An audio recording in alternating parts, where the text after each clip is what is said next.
podcast listener. If you're sick of playing small in life and want to transition to a bolder, better you, you're in the right place. I'm Kimberly Rich, and this is the Bold Life Movement podcast. From business, money, marketing, and systems, to spirituality, self-love, creativity, and personal growth, each week, the Bold Life Movement will bring you inspiring stories from real people. Learn from successful entrepreneurs, innovators, best-selling authors, and creators, and leverage your own inner boldness to create an unconventional and truly rich life. Welcome to episode number 43 of the Bold Life Movement podcast. I'm your host, Kimberly Rich, and this week my guest is 19-year-old Jake Heilbrunn. Jake recently published his inspiring memoir, Off the Beaten Trail, about his soul-searching journey leaving college and backpacking through Central America. One of the reasons I'm so excited to share his story with you is because Jake is not just a college dropout. He is a hustler who has made big moves to get endorsements from people like Jack Canfield and New York Times bestselling author Chris Guillebeau. Jake's story runs deeper than wanderlust, as it was actually a really troubling skin condition which drove him to look inside and realize that by not following his gut, but living a life that wasn't meant for him, he was actually making himself really sick. And this is what encouraged him to quit school and head to Central America. Now you can see him building a career as a motivational speaker, and I have to say I'm really grateful to know him at what I'm sure is only the beginning of his journey. Without further ado, please welcome the one and only, the young and talented Jake Heilbrunn. Jake, thank you so much for coming on today. I'm really excited to share your story with my listeners. I've been obviously prepping for the interview and getting more familiar with your story, and I think it's really interesting. I think people are going to find it really fun. So thanks for coming on. Yeah, thank you for having me on. I'm excited to chat. Sweet. So for people that aren't familiar with your book yet or the mission that you're on, do you want to give us a little bit of a backstory? Specifically, I know that you dropped out of college at 18, and I think you're only 19 now. So what was the catalyst for the path that you're now on, and like how did it all happen so fast? Yeah, so I could kind of take it back to where my story really began. It was about 2 years ago. I was 17 and I was starting my freshman year of college at The Ohio State University. I was stoked, was excited to study business, meet all these cool people, have fun. And then 3 days after arriving, I broke out in hives and rashes, like all over my body. I didn't know why. They were aggravating, uncomfortable. And unfortunately, almost every day I started breaking out. And I didn't know what was causing it. And I saw doctors, immunologists, dermatologists. I took the pills, creams, tests, everything. And they basically diagnosed me with chronic urticaria, which is just a fancy name for saying your skin's freaking out and we don't know why. So here's a name for it. And so likely at the time, something like emotional or psychological creating it? Oh, absolutely. But of course, like in the moment, I wasn't aware. And the blessing in all of this was I really started to question my path. I had never really thought twice about going to school, and I became severely anxious during this time, fell into kind of a really rough period, but I started to question the why and like almost everything I was doing. And I remember like this girl was killed off campus in a car accident. She was 21, and I remember thinking to myself, like, what if that was me? Would I be happy? And I heard this entrepreneur speak at a business club I was in, and he said these words: the biggest risk we take is not taking any risk at all.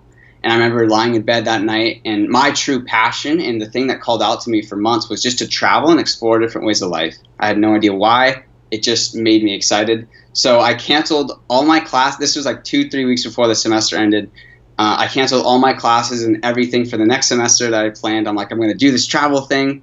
And I freaked out and uncanceled everything like a week before the semester ended. Like, I was like, oh, this is a stupid idea. Like, what were your parents saying in this time? Not that it matters. But yeah. Well, it's funny. They were like first concerned about my mental health. I was really going through a rough time. And other than my parents and a couple close friends, like no one would have known. I was, a Dean's List student. Very social. I had made friends, but I was really struggling, and they knew that. And so the fact that I was openly communicating that, they were like, okay, like if this is what you need to do. But then I came back for the second semester, and I was at Ohio State. And for the listeners who don't know, football in Ohio is a huge deal. And they were in the national championship game, and they won, and everyone went crazy. I woke up the next morning and I felt miserable. And I realized like I was living a life based on sort of the expectations of others, and this disconnect. The life I was living and the life that I wanted to be living were not in alignment. Yeah. And I saw this career counselor that day because I felt miserable. Like everyone around me was so happy and I wasn't. I didn't understand why. And I saw this career counselor and she basically asked me 2 questions that changed my life. And I've used her questions in like tons of big decisions since. So first she says, what is the worst thing that could happen? And of course, I just got chills. And of course, like, and it's funny, I sent her a book 2 weeks ago. This counselor, she's awesome. changed my life, and she was like, could not believe, because we hadn't talked in like a year or two. Yeah. And she was like, could not believe all this happened, because she's a huge part of my story.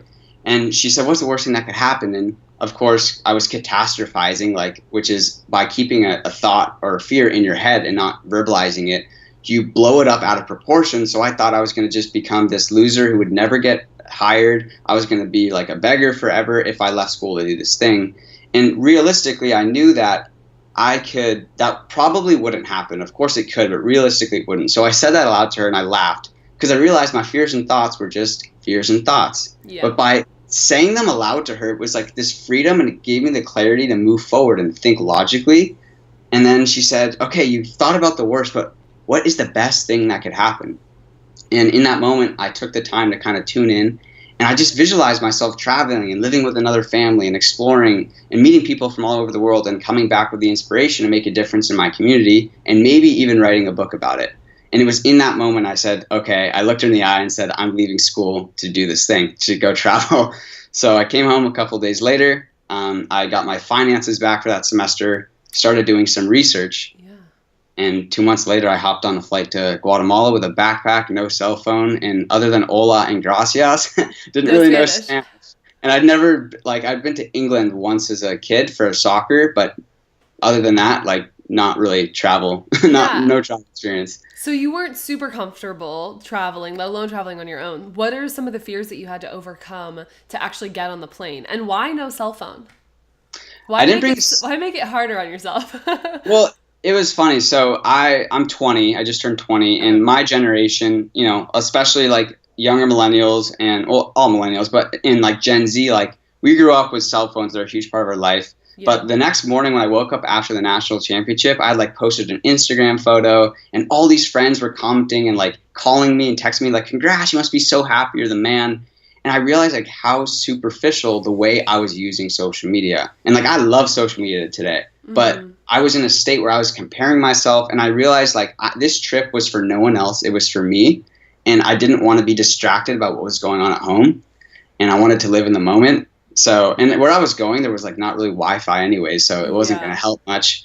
But it's funny, about 2 days after traveling, like I totally forgot what life was like after without having a phone, and it was just this incredible freedom that, you know, I want to get back to more now that I'm back like assimilated into society. But yeah, it was I think the biggest fear was the fear of the unknown.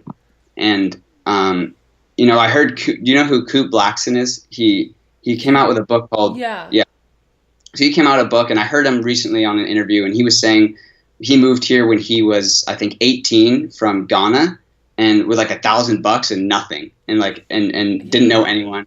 But he said like there's this incredible sense of peace that comes where you don't care as much about the external situation you're in when you're at peace with the decision you made. And for me, it was so much like that. Like, of course, like I remember the TSA agent called me like nuts, basically, and like some people. You only had a one-way ticket.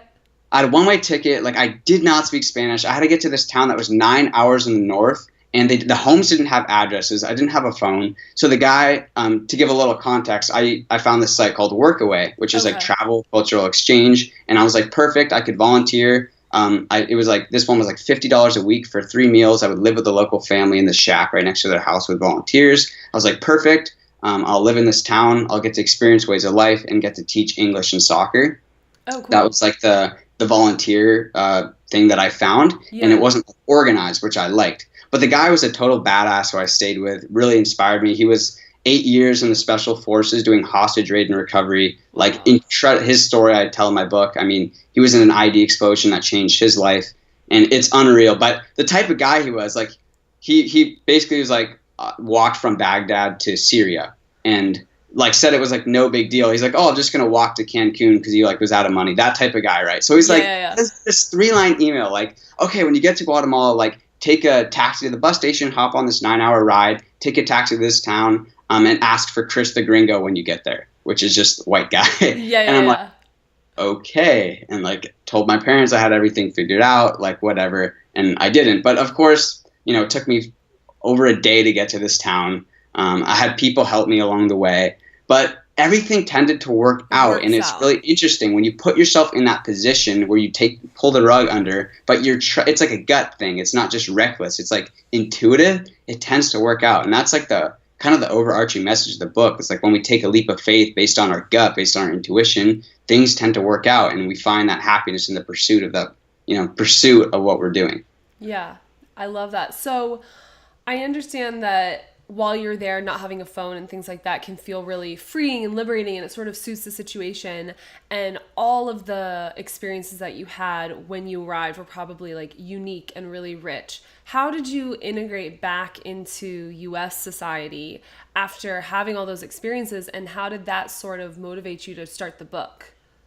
Yeah, well, in terms of the book, I had an experience about 2 months in. Like I had the idea in my mind. I love to write, and I was keeping a journal that, you know, with or without the book, the journal was really important to me because I wanted to document, you know, what was happening. Yeah. And I had an experience about 2 months in, just with all the realizations I had. And, you know, I started on this journey like in a really rough place. My skin was still really erupting, and I kind of made a decision I was going to travel regardless. And of course, things got better, but I was just in a low place. And 2 months in, I just felt so free, and the realizations I had learned and the lessons from these travelers, I had this vision that I was going to write the book, and I saw myself speaking on a stage wearing a white shirt. Like it was so vivid, and it was in that moment I decided to write it.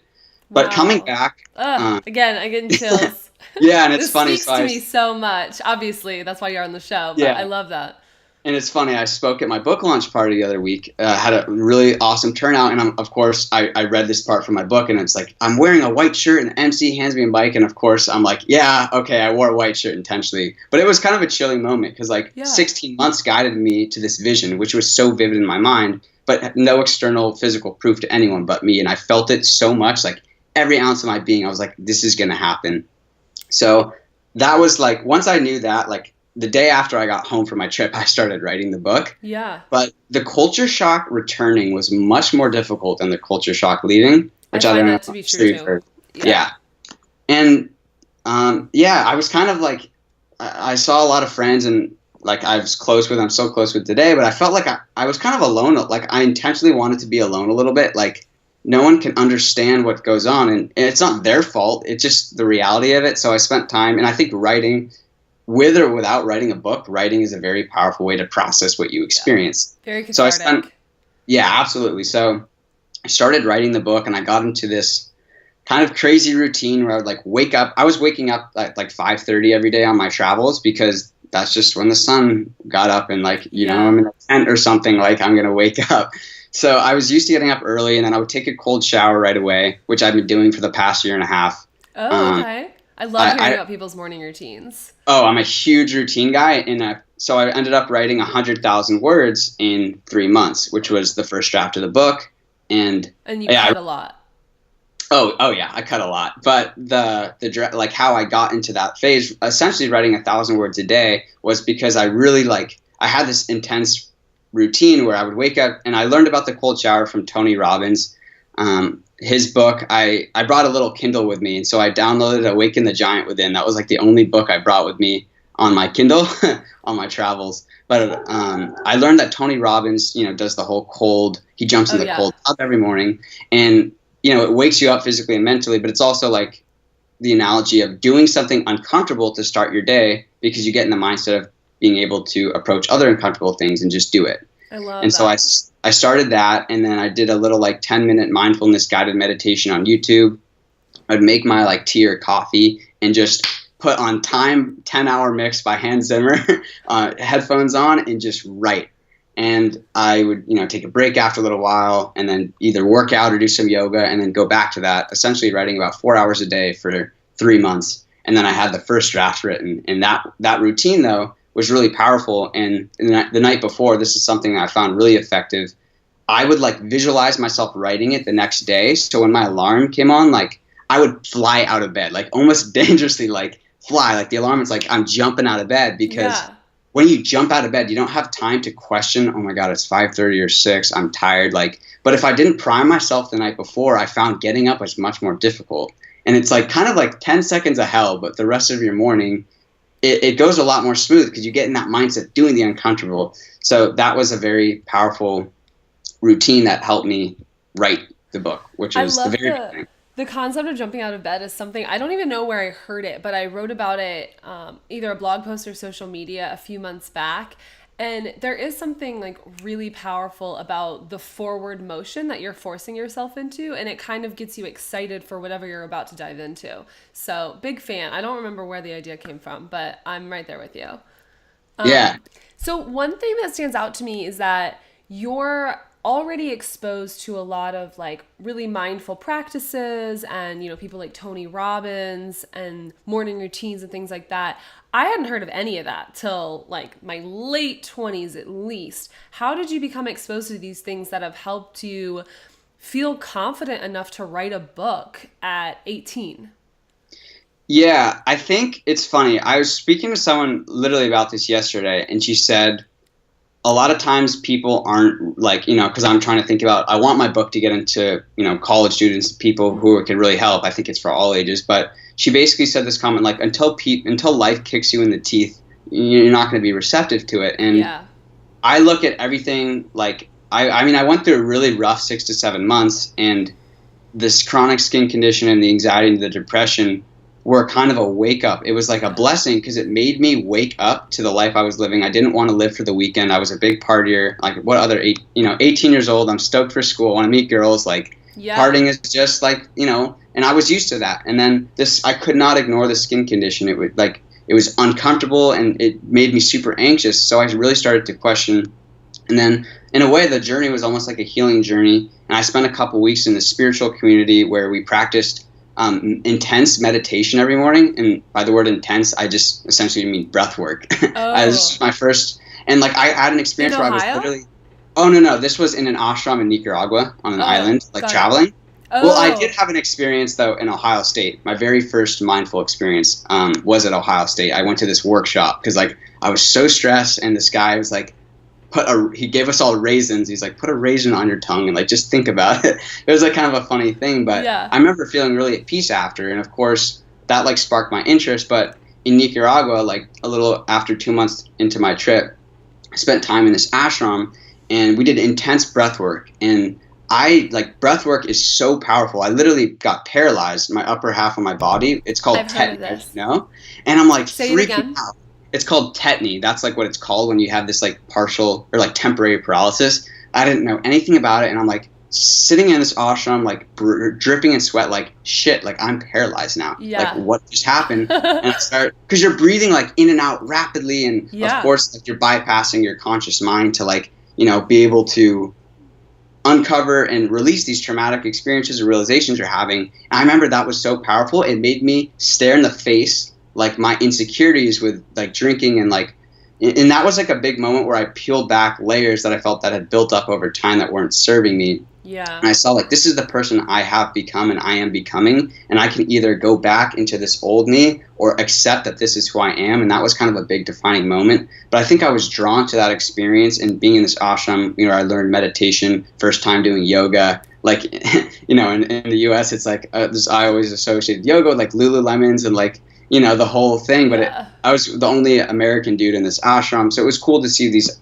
I think that was a blessing, being so out of my comfort zone. Like, okay, I'll try yoga. It's not just this Lululemon thing back home, but it really just opened my eyes. And I think I was attracted to it through the experiences that I'd had at school. Like, it sounds like from my experience, at least, it sounds like people have to really go through some shit before they start seeking out like the light, for lack of a better word. You know, they're just seeking out a better way, a better practice for themselves, whether that's meditation or yoga or affirmations, you know, whatever it is. Just like they realize what I'm doing isn't working anymore. It's making me sick. So I have to do something else. And so, yeah.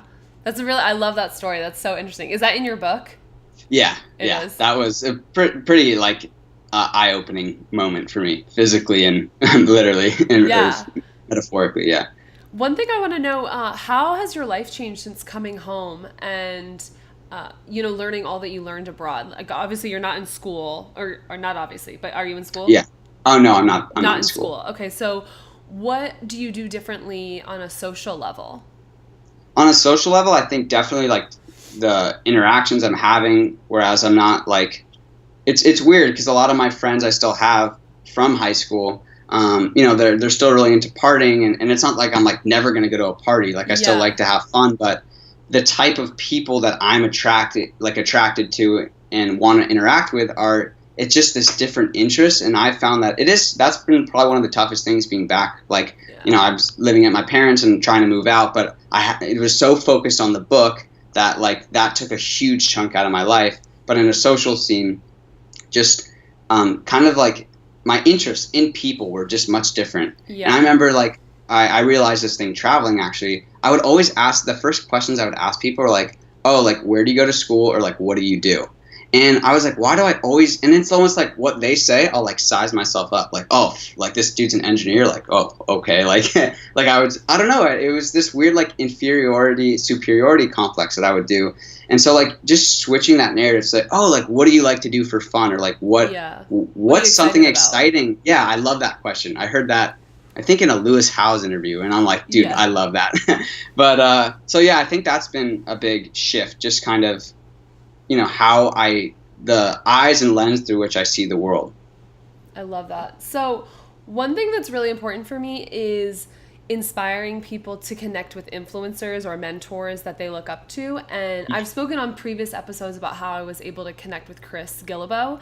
And I wanted to know how you went about connecting with Chris and also Jack Canfield to get endorsements for your book. And how can listeners like employ similar strategies to connect with their mentors? Yeah, absolutely. I think the first thing to do is write down who you want to get in contact with. So I actually got my books to like John Assaraf, Drew Brees, Chris Guillebeau, Jack Canfield. I ended up only getting endorsements from Jack and Chris, but I shook hands with Drew Brees. Kind of a wild story there. But every story was different. Chris Guillebeau was the first one, and it was the most basic way to do it. I literally wrote an authentic letter to him on his contact form page on his email. Like just like the most obvious way that you wouldn't think someone would do it. Yeah. And I just told him like how much his book, Art of Nonconformity, inspired me. My journey, I knew it would resonate with him because like that's also something, be cognizant of who you're, pitching or writing to. Make sure you can phrase it in a way that it's going to resonate with them. And I knew my message, the happiness of pursuit and the Art of Nonconformity.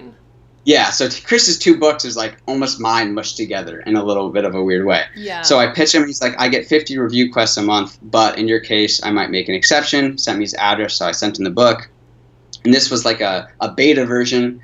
This was my first time doing this whole process, so I was just reading and learning from people on the internet and reading articles. And I sent in this thing, and of course I have no idea. And then like 10 days later, Chris is pretty amazing. Like he was quick and on it. I was blown away. So then he's like, wrote an endorsement. I was like, I can't believe it. But the Jack Canfield one was different. And this is the power, and I learned this from Jack's book, The Success Principles. I read about a year ago, in November of 2015, for the first time. And he talks about visualizing and what visualizing does. So I would say, like, I'm so happy and grateful that I'm giving my book to Jack Canfield. And I like played this in my mind. Yeah. And so I started saying that almost every day. And then in March of 2016, in my Facebook feed, it's like One Day to Greatness with Jack Canfield. And of course, because I've been visualizing it, it's like I set this GPS in my head. So like my reticular activating system kicks in and goes, oh, Jack Canfield, that aligns with what your vision is. Like, click on that. Yeah. And I bought a ticket. I didn't have a car. I'm in San Diego, so 2 hours to LA. Not a big deal. But I didn't even have the book. Like, this was very, like, not finished at all. I scrambled. Like, I put together a book. Didn't even have a back cover or a side thing. Like, so I formatted it myself. Like, it was not professional at all. Because it wasn't done. It wasn't done, but I'm like, when else am I going to get to meet Jack Canfield? I have to do this. Yeah. So, of course, it was March, April, May. So, like 3 months, 2.5 months away. June 3rd rolls around. I drive up to LA. I go to this awesome 8-hour seminar. And then I wait for 3 hours to be the last one in line after the seminar to shake hands with Jack. And in the meantime, I meet Jack's team, and I'm just like telling them about myself, and we just totally hit it off. And so then I meet Jack, and I give him my book, and I'm like, oh my God, I'm imagining this. Like, of course, like when you meet someone you really respect and like they're sort of famous, it's like, you're like, oh, am I gonna say something stupid? Like, yeah, because like I really look up to him. But you know, Jack is like such a calm, grounded guy. So he was super cool. He's like, congrats, like, you know, no guarantees that he can read it. So I said, okay. And then interestingly enough, 2 months later, I got invited by his team to go to his 5-day seminar. They wanted to sponsor my ticket, this 5-day Breakthrough to Success. God. And I'm like so stoked. Like, of course, I was like, oh, is it Jack endorsing my book when I first got their message? They're like, no, but that's the power sometimes of visualization, not being attached to the outcome. But I was open. So I had this incredible... So whatever else is going to happen. Yeah, exactly. So I had this incredible week in Arizona, meeting amazing people and like learning so much from Jack. And then, you know, this was in July. And then on the day I launched my book, like 2 weeks ago, I get an email from Jack saying, with his endorsement, saying this is a book everyone should read. It will inspire you. And I'm like, oh my God, like this is 5 months after I gave it to him. So the manifestation. People who are not watching, I'm like freaking out. I have so many chills. This is such a good story. Yeah. So like the manifestation process, like this whole journey from 16 months from idea when I said, okay, this book is going to happen to published on Amazon, like that manifestation process from giving it to Jack or from clicking on his Facebook event, March, to September 28th, like that's a long period, but like, you know, trusting the process and trusting that what you're doing feels right and not being attached to the outcome. Yeah. And of course, the Drew Brees story is long, but I essentially like drove to his house and this was really weird. So I was listening to a Lewis Howes podcast and I'm sitting in my car like a street away from his house thinking like, it sounds so good in your head, right? Like you're like, I'm going to do this. And I'm like, okay, he might think I'm a stalker. Like, he probably has a gait, like he's a pro athlete. Yeah. I'm like, you know, I started doubting myself, and Lewis says, the worst thing you can do is nothing. The next best thing you can do is something, and then the best thing you can do is the right thing. I totally messed that up, but essentially doing something. I hadn't heard that. Yeah. Yeah, I messed the quote up, but essentially it's saying the worst thing you can do is nothing. The best thing you can do is the right thing. The next best thing is just doing something. Yeah. So I heard that, and I like turned my car off. I start walking towards his house, and right as I approach his house, I'm walking onto his driveway, noticing there's a gate with a lock and code to his house. Like, obviously, he's an NFL quarterback. The garage door opens, and he walks out. Like, I could not have figured out a better timing. Oh and I'm like, I'm sitting here, like, standing there, like, whoa. But, of course, like, I just, like, what's up, Drew? Like, went up to him, shook hands. I had a letter and everything in the book explaining how he inspired me. He's done a lot of like philanthropic work, which is like to me the most like impactful because I'm not a huge football fan, but I just like wanted to be authentic in how I was presenting myself. Yeah. And he was like, that's so cool. And then like he said, congrats. And then just kind of like talked for 30 seconds. Then he got in his car, put the book in his front seat, drove off. Never heard anything from him, but like I was so stoked that I went for it, you know? Yeah, exactly. See, yeah. The book's only been launched for like a month. Yeah. So not even, right? Yeah. And I sent tons of things like that. Like for anyone listening, I sent stuff to like, is it Dan or Don Miller who does Story Brand? Like tons of people, John Assaraf, I got a book to his son to give to him and like all these different ways. And, you know, you don't hear back from all of them, but it's like the whole, what Jack Canfield teaches, when someone says no, you say next. Yeah. And that was just the mentality. I love that. Honestly, that's super bold. So naturally, I'm very proud. I love that. And honestly, just going back to the power of manifestation, I would say majority of my listeners can get down with that, but I have a handful who are like, yeah, not into that. Oh yeah, I get it. Sounds a little rah-rah, yeah. Yeah, but that shit works. When I, like 2013, when I decided that I was going to move abroad, I sent in an application to be the personal assistant of someone who's now a friend. They needed someone to like help them run their online business. And I made this hilarious video where I'm kind of making fun of myself. And I included a picture of a beach in Thailand. And I was like, you could make this my new home or something, like by hiring me. And a series of events happened. Within the next few months, I got a different position, moved abroad. And then within 6 months, that person and I were living on that island in Thailand. Yeah, for that's different crazy. reasons, but it was like I remember standing there in Koh Tao and thinking, Oh my God, this is the exact picture that I had included in that application. Life is That is effing crazy. crazy. Yeah. Yeah. It So is crazy. And I think, like, kind of building on what you said, it doesn't, obviously, you have, like, I think with movies like The Secret, it's like, oh, like, you can't just visualize what you want. You have to obviously take action. exactly. But if you take conscious action that's guided by a vision, it keeps you more on course where you have to, there's less rerouting, I guess you could say. Like, the Totally. GPS destination is the vision, and then the actions are, wrong turns, whatever. So that is such a cool story, though. So one thing I wanted to ask for people who are not used to listening to their intuition, maybe they've never like had these ideas that helped them trust their gut or whatever, words you want to use to describe it. How can you advise people to start trusting intuition if they don't really know how it feels or like how to do it? Yeah, well, it's funny. Something I did recently, and it was this exact question. Right when someone said something, and it was like, I remember, like, I almost grabbed my stomach, which is kind of funny, because whenever, like, you have someone ask you something, and maybe, like, it sounds great, but it doesn't feel right, you always have a feeling to everything. So if you can sort of focus on your stomach or that's just, like, the way I envision it. Yeah. Like, it kind of, like, in a split second, the answer is yes or no, but our mind kind of rationalizes it. So if you can almost try, like, thinking not so much about it rationally or logically, but just how it feels. And then in the moment. I think in the moment, yeah. And of course, not everything. Like, it took me 5 or 6 months to finally drop out of school, right, and do this thing. I knew it intuitively was the thing I wanted to do, but it took me a while. So I think questioning the why is very powerful because it kind of gets to the root. Like, why do I feel this way? Why do I have this skin problem? Is it because of something environment? No, but I eventually got to this point where it was this disconnect with the life I was living, and that was the root of it. But it took me a lot of time. So questioning the why is very powerful. And then sort of just like, exercise. Like every time you run after, you get that like high, or whatever your exercise is, surfing. That's a great way for me. Like when I kind of need the answer, I'll go out and surf or take a run. And then I find like, not that it's going to be like, oh, I'll find the answer to what I'm looking for, but it helps me kind of get in a state of mind where I can think more intuitively as opposed to logically. And I think also the phone thing's really big. Like spending an hour each morning, each night, like if you can, like not having to check your phone first when you wake up, because when you wake up, you have all these ideas that are like creative. And then instead of you getting input, you can like write down or like kind of get in touch with yourself before you're receiving all this information. I love that. Yeah. I've done an Eben Pagan course, and he talks about like no screens an hour before, an hour after you wake up because of that same reason. Yeah. It's so helpful.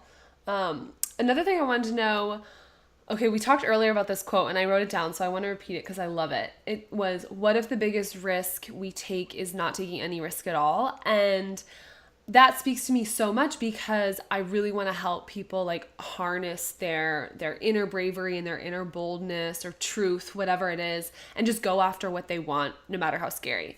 And so one thing I wanted to ask you is, what is some feedback that you've gotten from people who have read your book or heard you speak, and what actions or risks have they taken that they wouldn't have otherwise, that you inspired them to take?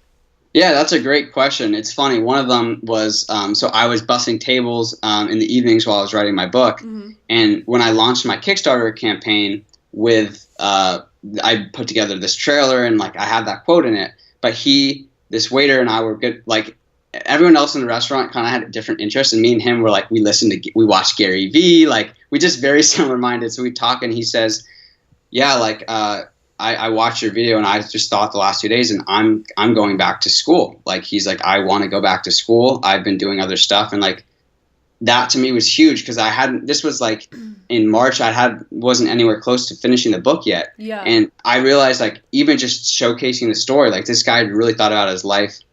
So that was huge for me. And that like made me start really realizing things. And then I think another thing, like, I guess, so your question is more like action based. I think it depends. I had one student who wrote to me. She had read one of my blog articles and basically just said like she was changing her major because she felt pressure to do this one because her parents wanted her to do it, but she hated it. So like even little things like that. Well, yeah. I wouldn't even say that's a little thing. I think that's pretty big because I felt that too. So I was so happy to hear that. And then so I spoke at USC last week, and this kid Facebook messaged me the next day, and he said, like, I battle crippling anxiety. I almost didn't come out tonight, but I'm so glad I did. Just thank you for sharing that. And so I found that opening up about mental health, especially with like high school, college students, and like being their age is really powerful, because it's sort of like this thing that now, not an epidemic, but a lot of kids experience and don't talk about. So I feel like that's something that I've always tried and focus, like at least share wherever I speak or whatever the topic, at least share a little bit about that, because it's like everyone is human, but we only see the 1% on social media. So it's true. And I'm so happy to hear that you are speaking about that, because in hindsight, I look back and college was the most anxious time of my entire life. Like, I'd never had a panic attack until college, and I had so many. And the things that I was afraid of now seem insane. Like, I haven't even said them on the air because they're so weird. And yet, I didn't understand why any of that was going on. And since it's like I never really sought help or anything like that, never took antidepressant or anti-anxiety medication. It was like I literally changed my circumstances and it made me at peace. But people don't know when they're experiencing that, what the hell's going on. So I think shining a light on it is so important. Yeah, and there's a video I saw recently of The Rock sharing, and he said, and it's so true, it's like whenever you feel that, you think you're alone. Yeah. And so just someone else saying you're not alone is so big, because like you really do feel alone when you have that experience. So yeah. And when Chris Gillibo was on the show, he talked about his experience with anxiety and now he's tending to it now. Kim Luna recently posted about her experience with anxiety publicly, and it's just giving people the space to talk about it and to realize they're not alone is so crucial. So yeah, props to you for that, definitely. Oh, thank you. So I have two more questions that I ask at the end of every episode, but before I get to them, I did want to take a second and just acknowledge that how much I love featuring people who are younger than my typical guests, because I think that ageism is something we all sort of participate in from time to time, and it's definitely prevalent in our society. And so I wanted to acknowledge you for the example that you've set at your age, showing anyone can do anything. It doesn't matter, how old you are, if you went to college or any of that. And life experience isn't necessarily tied to how many years you've been here, but maybe how intentional you've been with the time you've had. So major props to you, and I'm really grateful that you came on. Oh, I really appreciate that. And I'm so happy that we're connected now. Me too. So final two questions. First one I ask because this is the Bold Life Movement after all. What is your definition of being bold?